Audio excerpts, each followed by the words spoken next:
Merci, cher ami, de me laisser la parole.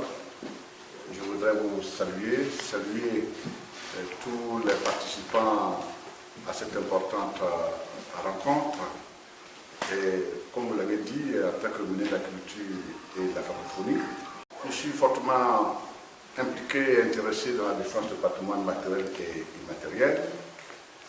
Et dans mon programme d'action en tant que ministre de la Francophonie, nous sommes aussi engagés sur l'espace francophone, sur la défense du livre, et nous nous sommes engagés à soutenir l'action de notre ami Henri Maujon qui a créé cet espace de manuscrits, la journée de manuscrits francophonie. À l'occasion donc de cette journée de manuscrits francophonie, la jeunesse francophone qui travaille à se faire éditer trouve un espace d'expression. C'est donc en convergence avec notre ami Henri Maujon que nous avons pu aussi être sensibles au péril que vit le patrimoine matériel et immatériel en Irak, à raison de la crise qui sévit dans ce pays.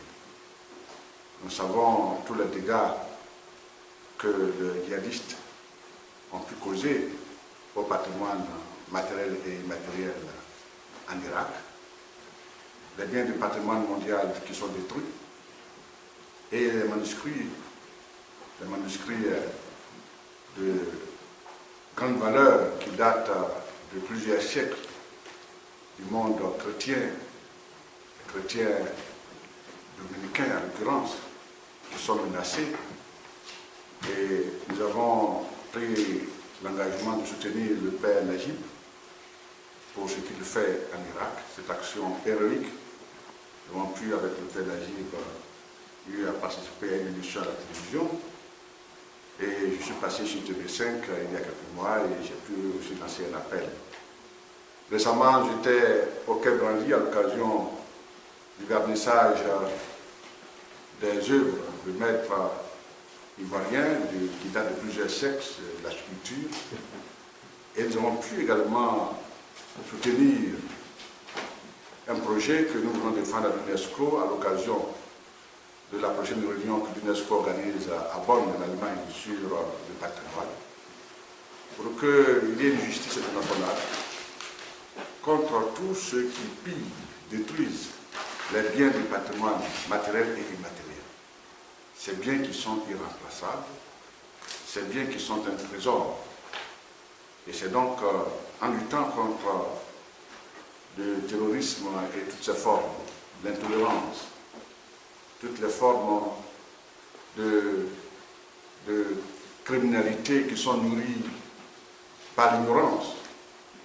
Et nous avons, avec notre ami Gilles Casanova, trouvé une belle formule, à savoir que la culture fait reculer ou fait tarir les sources de l'intolérance. C'est l'intolérance qui nourrit le djihadisme, c'est l'intolérance qui nourrit le terrorisme. Et donc l'action que vous menez ici, dans cette importante maison des Archives nationales de France, en soutenant l'action du père Najib, en soutenant les manuscrits dominicains irakiens, vous menez une lutte contre l'intolérance, contre le terrorisme. Et dans ce combat, nous sommes tous engagés, car nous sommes tous menacés par l'intolérance. Et là où une action est menée contre l'intolérance, surtout l'intolérance qui s'abat sur l'esprit, nous devons tous nous mobiliser. Car l'humanité n'est pas oublieuse des actes du passé. Là où une œuvre de l'esprit est menacée, l'humanité est menacée. Les grands crimes ont commencé par les auteurs d'Afrique, des manuscrits, des livres brûlés, passés au feu, passés au bûcher. Et là où les œuvres de l'esprit sont menacées, c'est l'humanité qui est menacée. Et c'est pour cela que nous joignons à cette initiative. Nous sommes là à Paris à l'occasion de la visite le chef de l'État, le président Alassane Ouattara, a fait ici à Paris. Il a été reçu ce matin par son homologue français, le président François Hollande. Nous avons donc saisi l'occasion de venir vous soutenir et vous féliciter pour l'action que vous menez. C'est une action qui touche le monde entier.